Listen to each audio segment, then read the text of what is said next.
사랑하는 우리 아버지 하나님, 주님의 은혜를 진심으로 감사를 드립니다. 이제 우리 귀한 성도님들과 함께 하나님의 말씀을 듣는 시간인데, 이 시간 주님께서 친히 말씀하시고 우리 성도님들의 마음 가운데 하나님을 느끼고 하나님을 경험하고 하나님의 위로를 받고 또 한 번 든든히 서는 그런 시간이 되게 하여 주옵소서.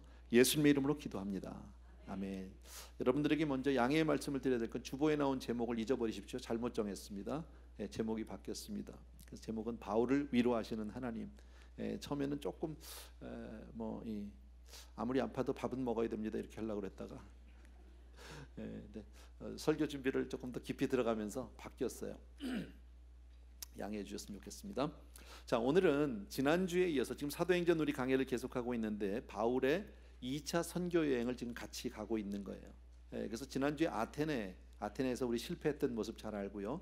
아테네에서 오늘은 고린도, 우리가 잘 아는 고린도입니다. 근데 고린도라는 도시에 대해서 먼저 조금 여러분들에게 사전 지식을 드린다면, 당시에 고린도는 약 20만 명 정도의 인구를 가지고 있는 그런 도시인데, 복음을 전하기는 결코 쉬운 곳이 아니었다라고 그럽니다.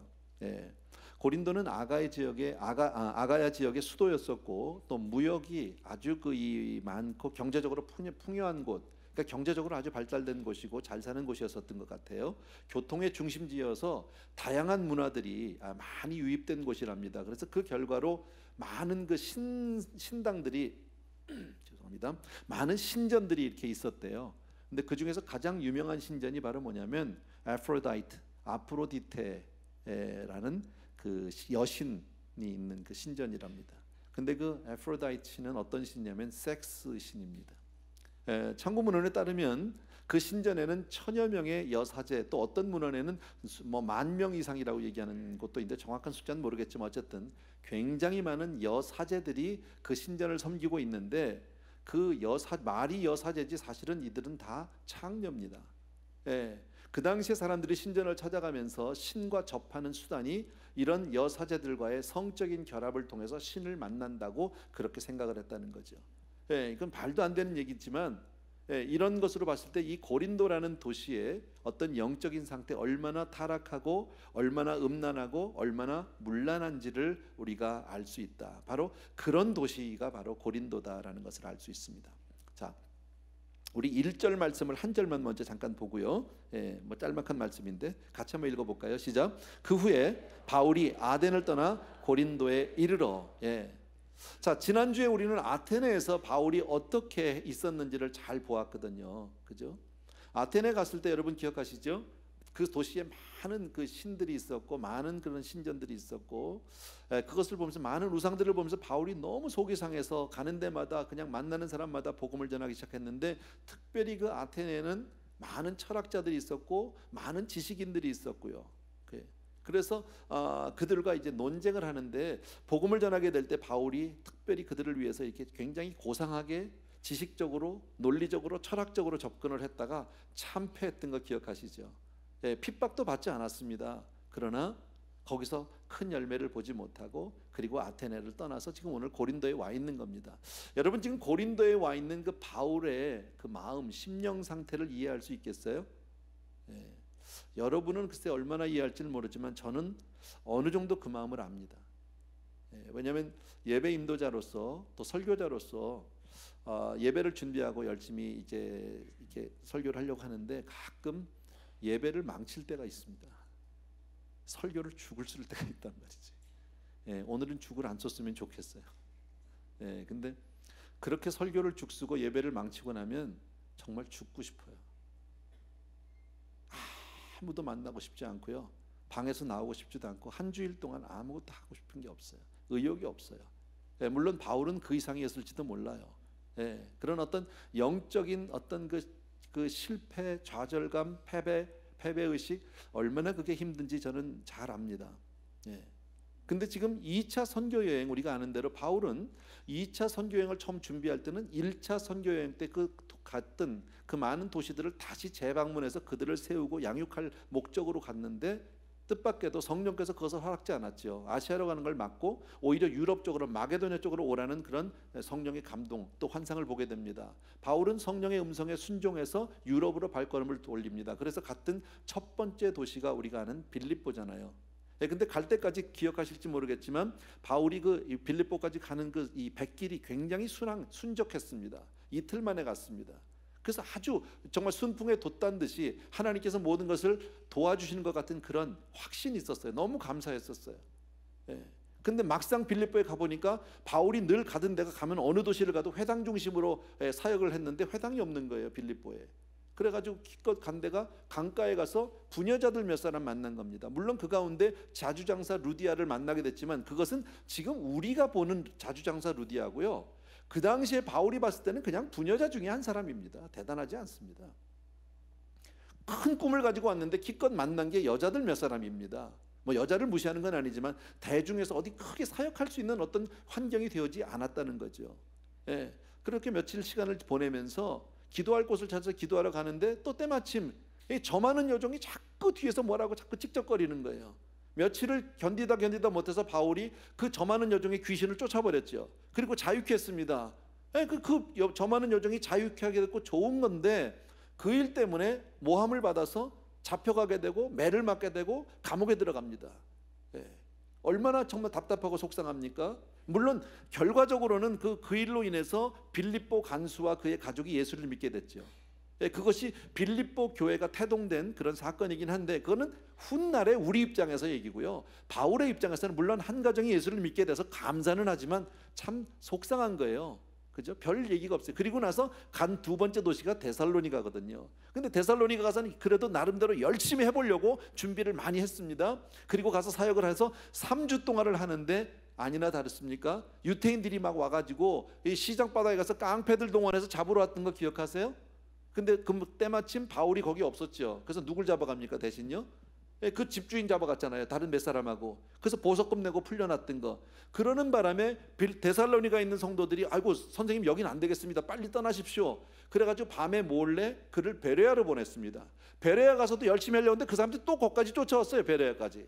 그 베레아에서도 또 도망갔습니다. 그래서 간 데가 아덴이었었고요. 아테네에서 사역은 아까 말씀드린 대로 그렇게 영적으로 참, 물론 핍박도 없었고 쫓아오는 사람도 없었지만 거기서는 완전히 참패해가지고 그리고 나서 온 데가 고린도다라는 겁니다.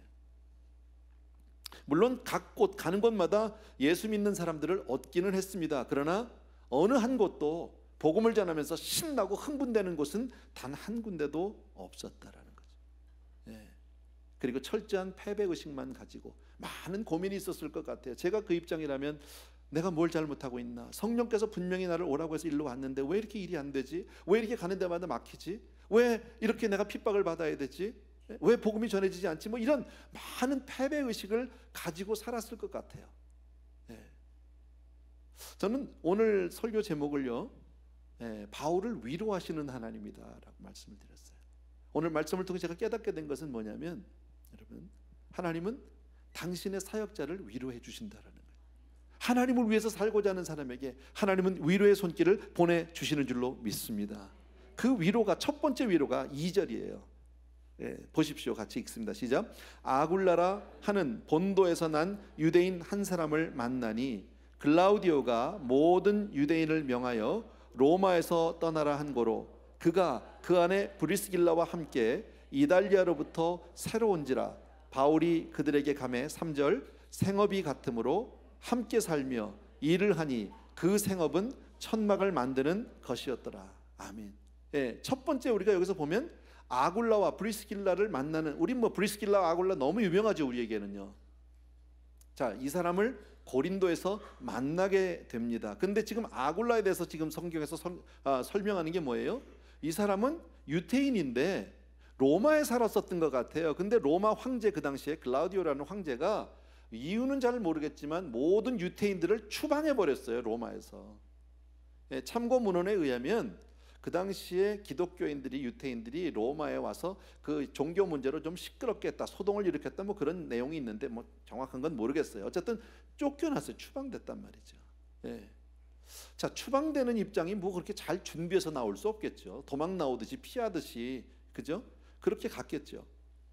근데 왜 하필이면 이들이 고린도로 왔을까? 뭐 그것도 잘 모르겠어요. 그런데 제 상식으로는 그래요. 이왕에 쫓겨가서 남의 나라에 가서 살 사람이라면 소도시보다는 큰 도시로 가는 게 먹고 살 길이 좀 편하다는 거지. 그래도 확률이, 우리 보세요. 우리 다 미국에서 사는데 한인들이 어디 제일 많이 살아요? LA에 제일 많이 살아요. 두 번째는요, 뉴욕에 많이 살아요. 왜 우리가 중부 도시나 어떤 북부 도시나 남부의 소도시에는 그렇게 이민자들이 많이 없을까요?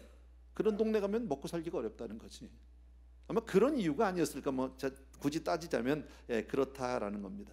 자, 그런데 이 사람이 저 아굴라가 그렇게 해서 왔으면, 브리스길라 아굴라가 고린도에 그렇게 왔고, 자, 지금 로마에서 추방이 되는 바람에 모든 재산도 제대로 챙기지도 못하고 도망온 그 입장에 그 마음이 어떨까요? 착잡할 겁니다. 얼마나 쓸쓸할까요? 얼마나 억울할까요? 얼마나 속상할까요? 바울의 마음은 어떻습니까? 영적으로 완전히 지금 좌절된 상태입니다. 의기소침합니다. 그죠? 힘이 없습니다. 이제 더 이상 뭘 어떻게 할 수 없는 그런 사람입니다. 그런데 딱 보니까 아굴라하고 바울이 딱 아굴라를 보게 됐는데 뭐를 느껴요? 동병상련. 뭔가 통하는 데가 있는 거예요. 나하고 같은 거예요. 왜? 이 두 사람이 다 고린도에 온 지가 얼마 안 돼. 둘 다 새내기예요. 고린도 새내기. 다 이방인이에요. 그죠? 둘 다 마음이 쓸쓸하고 착잡하고 정말 좌절되고 낙심되고 이런 사람이에요. 거기다 이 사람들의 직업이 같아. 뭐 했죠? 천막 짓는 사람들이에요. 예. 그러니까 이게 동창생을 만난 거죠. 객지에서 만났는데 얼마나 위로가 되느냐 말이죠. 여러분, 참 감사하지 않아요? 여러분, 하나님은 이처럼 사람을 통해서 위로할 때가 참 많습니다. 예. 여러분, 하나님의 위로의 방법이 사람이다 믿습니까 여러분? 꼭 사람만은 아니에요. 사람일 수도 있어요. 제 얘기는요. 예. 예를 들면 이런 거잖아요. 너무 힘들어. 내가 정말 낙심이 되고 살 의욕이 없어. 더 이상요. 뭘 해야 될지 모르겠어. 막 이런데 나만 힘든 줄 알았는데 때마침 옆 사람이 자기도 망했다고 그러는 거지. 그럼 위로가 돼, 안 돼? 위로가 된다니까요. 망한 사람끼리 만나면 이게 위로돼요. 그전에 우리 애만 대학을 못 간 줄 알았더니 그 집에도 못 갔어. 왠지 모르게 거기서 위로가 되잖아. 지금 그런 위로가 아닐까요? 이 사람들이 거기다 잡도 같으니까, 하는 일도 같으니까. 예, 그리고 두 사람이 다 예수를 믿으니까 얼마나 좋았겠습니까? 이런 위로를 통해서 바울이 살아나게 됩니다. 그게 4절입니다. 예, 제가 읽을게요. 안식일마다 바울이 회당에서 강론하고 유대인과 헬라인을 권면하니라. 안식일마다 바울이 드디어 다시 복음을 전할 힘이 생겼어요. 아까 처음에 아덴에서 고린도로 왔을 그 처음 그 마음이면 복음 못 전합니다. 안전해서. 아까 제가 얘기했잖아요. 정말 방에서 나오고 싶지가 않아요. 예, 아무것도 하고 싶어요. 아무도 안 만나고 싶어요. 예, 그게 영적인 어떤 이 패배 의식이거든요. 근데 바울이 지금 아굴라를 통해서 살아나는 모습을 볼 수 있다. 또 두 번째 위로가 5절과 6절에 있습니다. 같이 읽습니다. 시작. 실라와 디모데가 마게도냐로부터 내려오매 바울이 하나님의 말씀에 붙잡혀 유대인들에게 예수는 그리스도라 밝히 증언하니 그들이 대적하여 비방하거나. 잠깐만요. 5절만 읽읍시다. 5절만 봐도 될 것 같습니다. 자, 실라와 디모데 두 사람이 나옵니다. 여러분이 성경을 그동안에 같이 보았는데 잘 생각하십시오. 이 실라와 디모데는 처음에 2차 전도행을 하면서 같이 떠난 사람들, 바울과 그 선교 같은 팀인데 이 사람들이 어디서 헤어졌냐면 베레아에서 헤어집니다. 베레아에서 밤에 바울이 먼저 피신해서 아덴으로 가면서 베레아 성도들에게 뭐라 그래? 빨리 디모데하고 실라를 나에게 보내달라 그랬습니다. 예, 그런데 이 사람들이 아덴에서는 못 만나고 지금 오늘 고린도에 와서 만나는 거예요. 예, 사도행전만 보면 이 사람들의 행적이 나오지 않는데 다른 서신서들을 종합해서 보면 그때 떨어져 있는 기간에 실라, 디모데는 각각 데살로니가 교회와 빌립보 교회를 방문하고 오게 됩니다. 자, 그런데 와서 지금 하는 얘기가 지금 디모데가 어디를 갔느냐면 데살로니가 교회를 갔거든. 자, 바울 입장에서는 우리는 데살로니가 교회지만 바울 입장에서는 데살로니가에 딱 3주 있었어요. 그리고 도망갔단 말이에요. 도망가듯이 피했거든요. 궁금할 수밖에요. 내가 3주 동안 가서 전도하고 세워놓은 사람들인데 이 사람들이 정말 잘하고 있을까? 핍박을 받고 떠났으니까 그들도 핍박 받을 거 아닙니까? 그런데 디모데가 가봤더니 데살로니가 전서 1장에 뭐라고 되어 있습니까? 데살로니가 교회는 그 믿음의 소문이 온 마게도냐와 아가에 충만히 퍼졌다는 거죠. 쉽게 말하면 예수 잘 믿는 사람들로 소문난 교회가 돼버린 거죠. 3주 만에. 그럼 바울이 이 얘기를 들으면 기분이 좋을까요? 안 좋을까요?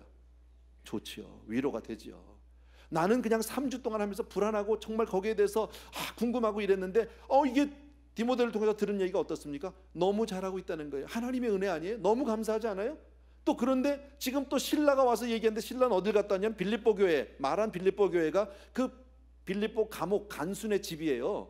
그리고 루디아, 자주장사 루디아가 있어 모여서 지금 개척교회 하고 있는데요. 근데 거기를 방문하고 왔는데 이 사람들이 선교금을 모아서 바울에게 보낸 거예요.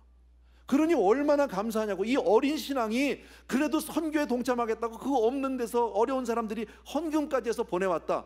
이건 바울에게서는요 큰 은혜예요. 감동이에요. 하나님의 은혜가 너무너무 감사하고 정말 하나님의 역사하심이 그냥 막 느껴지는 거예요. 내가 볼 때는 지금 2차 선교행을 오면서 데살로니가나 빌립보나 별로 잘한 게 없어요. 성공했다고 생각되지 않고요. 정말 가는 걸음이 정말 헛되고 이게 뭐 했나 싶었는데 지나고 보니까 주께서 놀라운 역사들 일으켜 있고 든든히 세워주고 계시는 모습에 바울이 힘을 얻은 줄로 믿습니다. 이게 또 하나 두 번째 위로예요. 거기다가 자기 처음에 혼자 있었잖아요.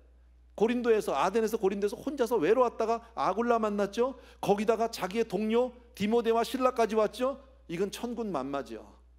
그죠?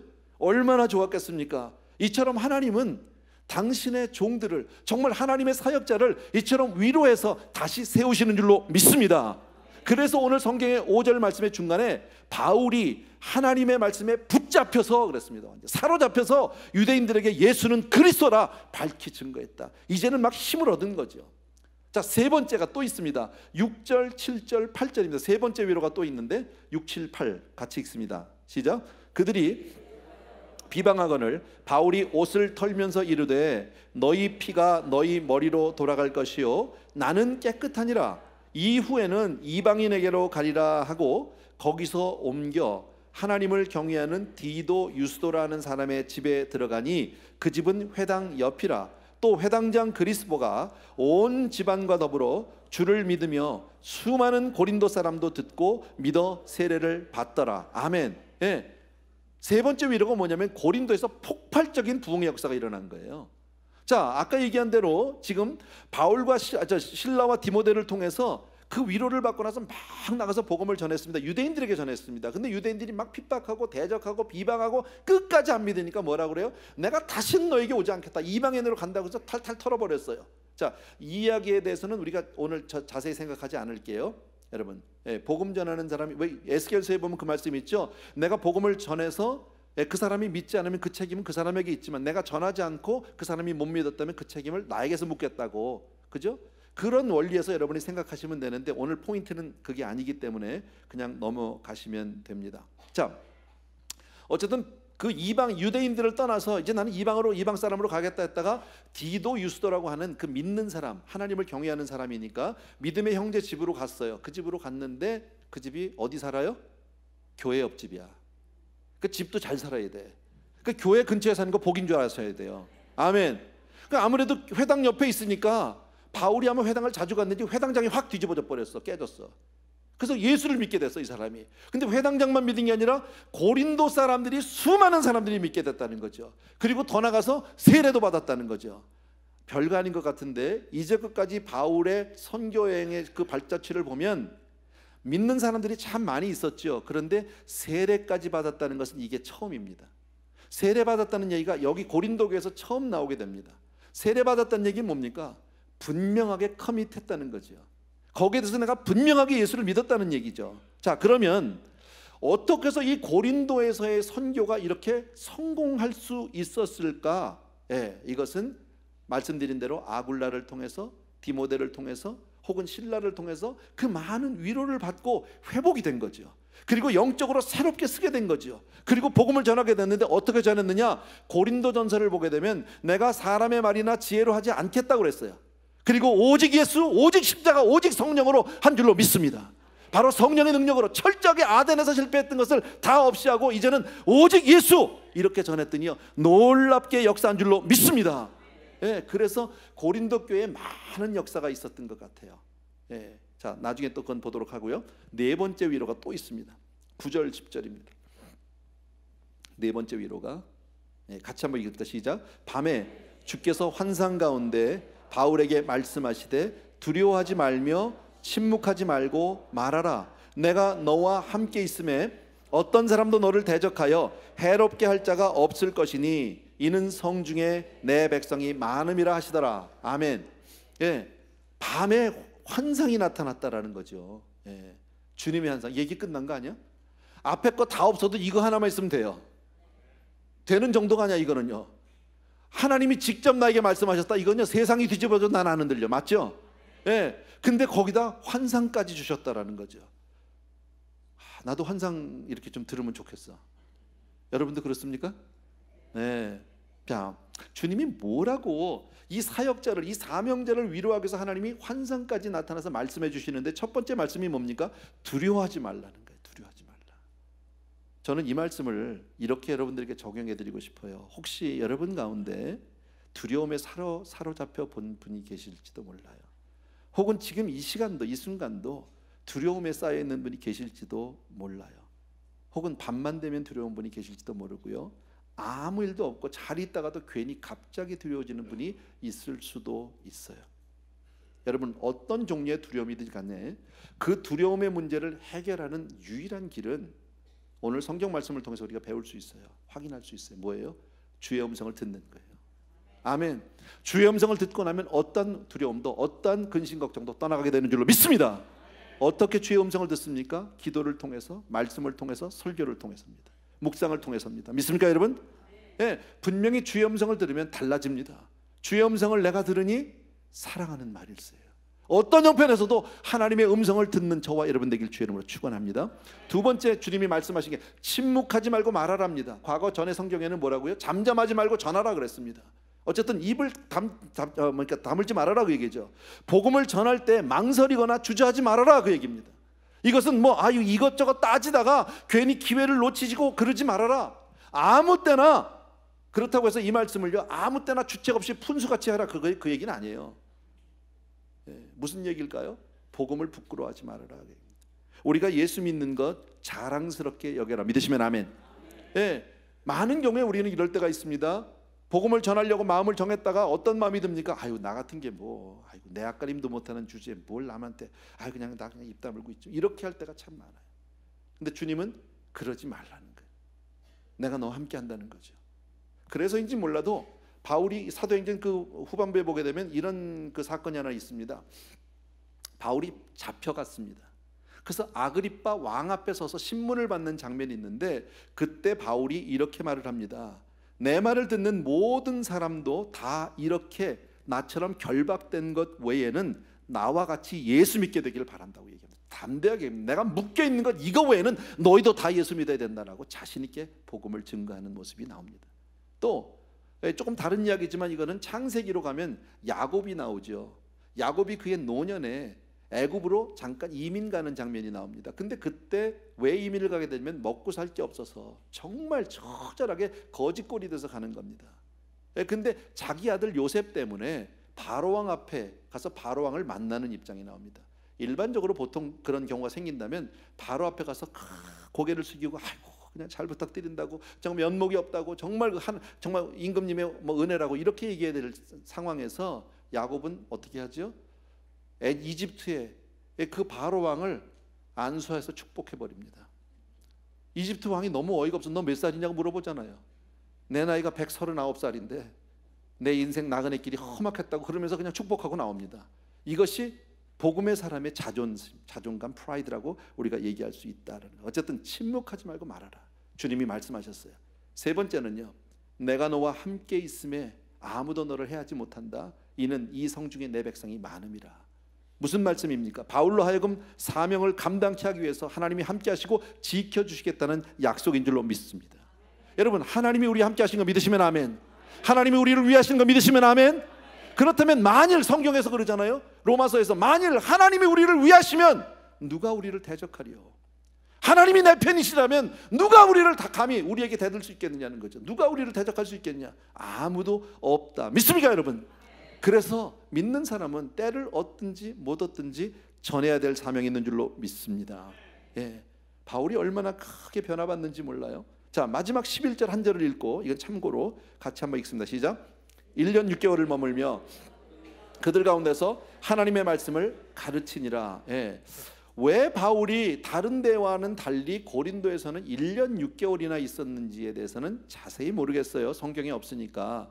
근데 이것은 제가 생각할 때 그럴 수밖에 없는 이유가 있겠다. 목회적인 차원에서 보면 그럴 수밖에 없겠다라는 마음이 듭니다. 무슨 얘기냐면, 자, 바울의 직업이 뭐였죠? 지금 고린도에 와서 천막 짓는 겁니다. 자, 그럼 일반적으로 천막은 부자들이 필요한 걸까요? 가난한 사람들이 필요한 걸까요? 물론 부자들도 캠핑 가면 필요하겠지만 그건 하루 이틀이고, 없이 사는 사람들, 난민들이 다 텐트에서 사는 거 아닙니까? 그러니까 바울도 지금 의기소침하게 지금 와서 실패하고 와서 거기 있었고, 아굴라는 지금 로마에서 쫓겨온 사람이고 추방돼서 가진 게 없으니까 없는 사람들 틈에 가서 천막 짓는 일로 겨우 연명하고 있는 사람들이거든요. 그러니까 이 못 살고 가난한 사람들 사이에서 같이 있었다는 거예요. 그러니까 자연스럽게 그들과 접촉하고 그들에게 복음을 전하니까 복음은 가난한 자에게 전해지는 거잖아요. 여러분, 그래서 제가 말씀드린 세상 가운데서 여러분이 아무리 잘 살아도 심령은 가난해야 된다니까요. 부자 심령이 뭐예요? 내 인생 내가 책임져, 내가 알아서 살아, 이건 부자예요. 아무것도 가진 게 없어도 내 인생은 내가 알아, 이건 부자예요. 여러분, 아무리 부자로 살아도 세상 가운데 아무리 높아도 하나님 없으면 나는 아무것도 못합니다. 이게 가난한 심령인 줄로 믿습니다. 그래서 심령이 가난해야 되는 거예요. 우리가 예배 가운데 나오는 건 뭡니까? 일주일에 한 번씩 예배 가운데 나와서 하나님 앞에 뭘 고백하는 거예요? 하나님, 오늘도 나는 한 주간도 나는 내 힘으로 못 삽니다. 내 능력으로 못 삽니다. 주님 도와주세요. 왜 우리가 기도합니까? 내 힘으로 안 되니까 기도하는 거예요. 믿습니까, 여러분? 하나님은 그런 자를 위로하시고 그런 자를 도와주시는 줄로 믿습니다. 자, 근데 일반적으로 그래서 가난한 사람들이 예수를 좀 더 잘 믿고 믿어도 뜨겁게 믿어요. 오해는 하지 마시고요. 제가 가끔 이제 LA에 있는 교회 집회를 가잖아요. 집회가 쉬워요. 정말 쉬워요. 가면요. 정말이라는 표현까지 이상하지만 좀 쉬운 게 반응이 좋아. 반응이 뭘 물어보면 아멘도 잘해. 근데 우리 교회는 보면 좀 이렇게 교양이 있어. 웬만해선 내색을 안 해. 참 설교를 하는 입장에서는 힘들어요, 그런 게. 근데 이 고린도는 어때? 아멘 아멘 막 나오니까 또 이런 사람들이 한번 빠지면 완전히 또 올인하잖아. 그러다 보니까 교회가 폭발적으로 부흥하고 뜨거워요. 그거 맞아요. 좋은데 문제가 뭐냐? 고린도 교회는 영적인 무질서가 많은 거예요. 그러니까 교회를 우리가 목회하는 입장에서는요, 교회의 많은 문제들을 배우고 그 문제를 해결하려면 고린도 전후서를 공부해야 돼. 그러니까 이 사람들이 은혜도 잘 받아. 그러니까 여기서 방언하고 저기서 예언하고 난리가 나는 거야. 그러니까 내 방언이 맞다, 네 방언이 맞다 이러고 나오니까 그거 정리하느라고 고린도서에서 영적으로 그거 다 은사장이 나오잖아요. 그러니까 바울 입장에서 오래 있을 수밖에 없어. 이걸 가르쳐 줘야 되는 거예요. 근데 그걸 다 1년 6개월인데도 해결이 돼야 안 돼요? 안 돼요. 그러니까 고린도 전서 써서 또 보내고 후서 써서 또 보내고 이런 거예요, 여러분. 그래서 바울이 오래 있지 않았을까, 이런 제 생각이에요. 틀릴 수도 있고 어쨌든 하나님의 은혜로 그들과 함께 있었습니다. 자, 오늘 본문은 이게 다예요. 저는 여기서 저와 여러분에게 한 가지를 적용하고 마치려고요. 우리는 바울도 아니고 선교사도 아니에요. 그런데 저와 여러분도 우리가 신앙생활 하다 보면, 물론 저는 좀 예외겠지만 우리가 신앙생활 하다 보면 어려움을 당할 때가 있어요. 낙심할 때도 있고요. 정말 다 놓아버리고 싶고 포기하고 싶고 주저앉고 싶을 때도 있고요. 조금 심한 경우에는요, 정신 못 차릴 정도로 어려움이 그냥 파도 밀리듯이 연속해서 오는 경우들도 참 많아요. 그럴 때 우리가 어떻게 해야 되느냐는 거예요. 그럴 때도 우리는 주님을 바라보고 주님의 음성을 기다려야 한다는, 하늘의 위로를 바라는 저와 여러분 되어야 할 줄로 믿습니다. 여러분, 하나님이 아니면 우리를 회복시킬 수 있는 사람이 있는 분이 없다. 믿습니까, 여러분? 또 한 가지는 그런 어려운 환경 가운데서 우리가 바라봐야 될 게 있어요. 뭘 바라봐야 됩니까? 왜 나에게 이런 환경이 왔는지, 왜 내가 지금 이렇게 됐는지, 하나님이 이 상황에서 나에게 무엇을 원하시는지를 곰곰이 생각해 보셔야 됩니다. 아멘입니까, 여러분?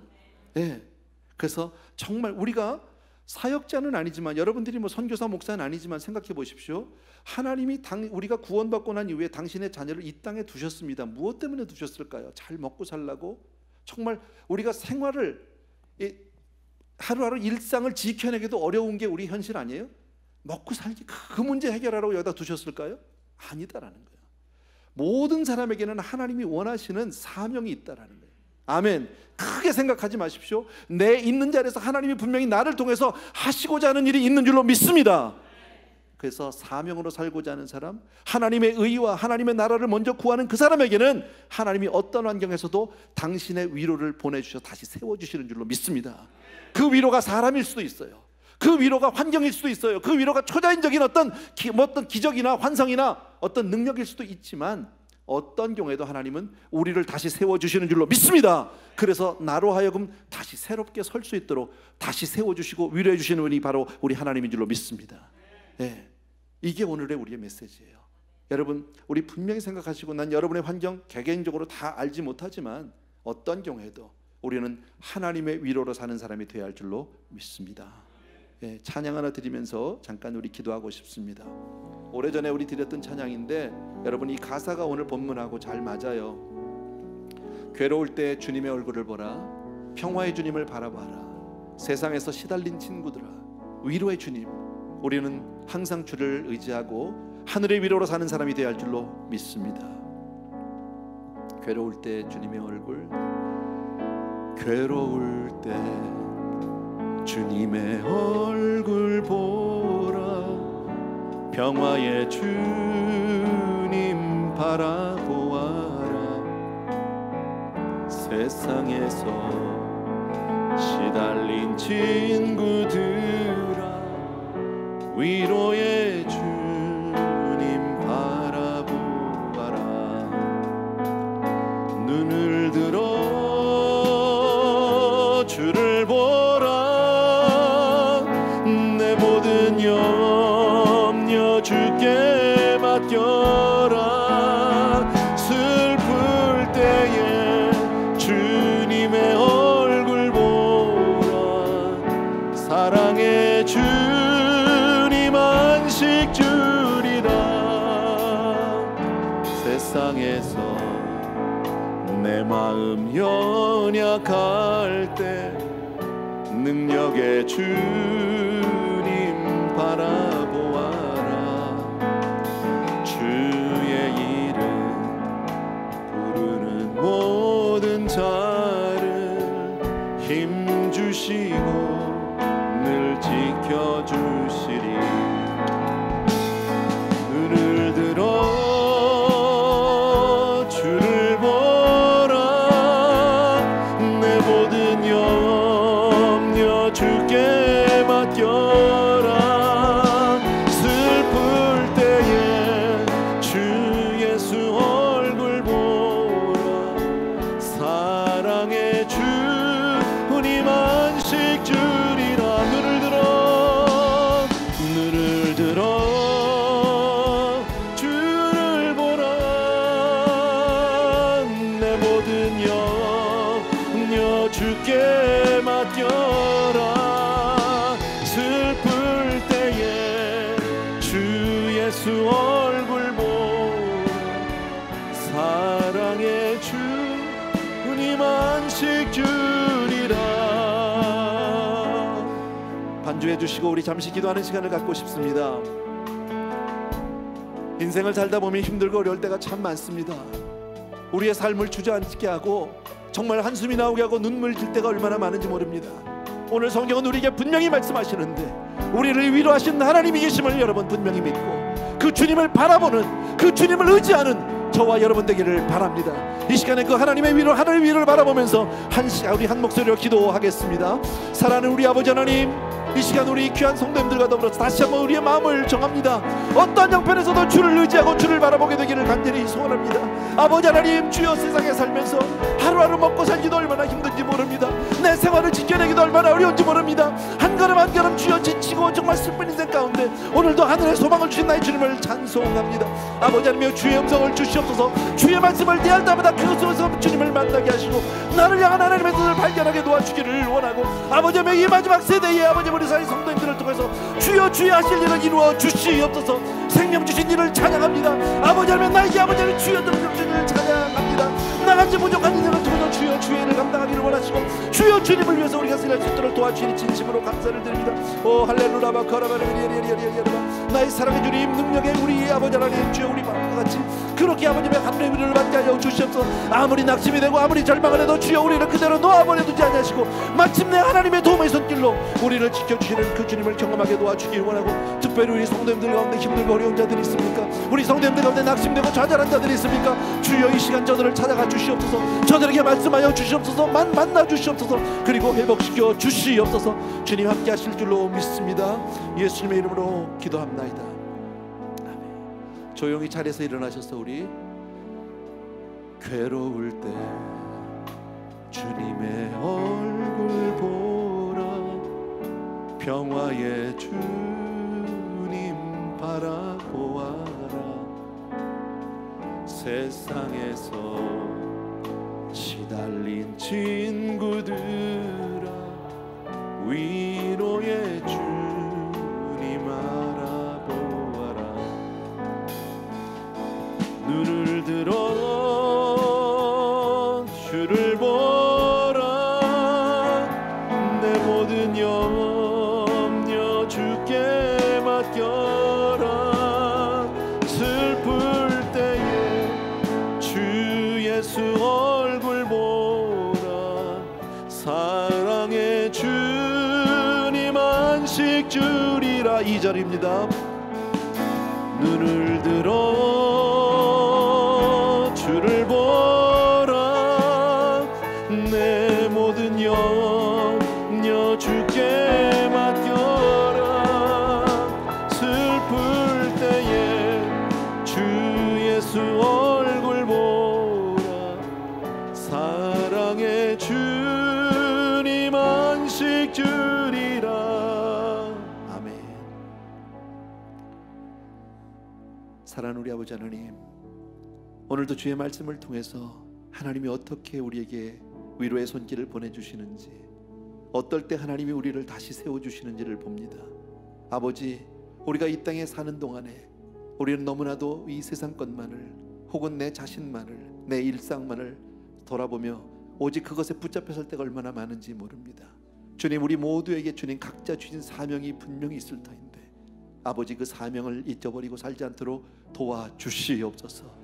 그리고 조금 더 두려워하지 않게 하여 주시옵소서. 내가 너와 함께 하겠다고 말씀하셨고 지켜주시겠다고 말씀하셨고 조금 더 주저하지 말고 정말 복음을 전하라고 말씀하신 아버지, 이 사명 우리가 감당하는 사람들 되게 하여 주시옵소서. 예배를 통해서 주의 음성을 듣게 하셨고 마음 가운데 새로운 결단과 다짐 주셨으니 정말 감사하고 그대로 살 수 있도록, 그대로 주를 쫓을 수 있도록 하나님 은혜도 부어 주시옵소서. 주님, 이 시간 드려지는 예물이 우리의 고백이고 우리의 생명이고 우리의 모든 것입니다. 주님 앞에 정말 주님으로 말미암아 살겠다고 하나님 앞에 이처럼 매어 달리는 귀한 성도님들을 받으시고 마음껏 축복하여 주시옵소서. 이제는 우리 주 예수 그리스도의 은혜와 하나님 아버지의 그 무한하신 그 사랑하심과 성령님의 위로 또 위로해 주시는 놀라운 은혜가 이 자리에 있는 모든 사랑하는 성도님들을 위해 이제로부터 영원토록 함께 계실지어다. 아멘.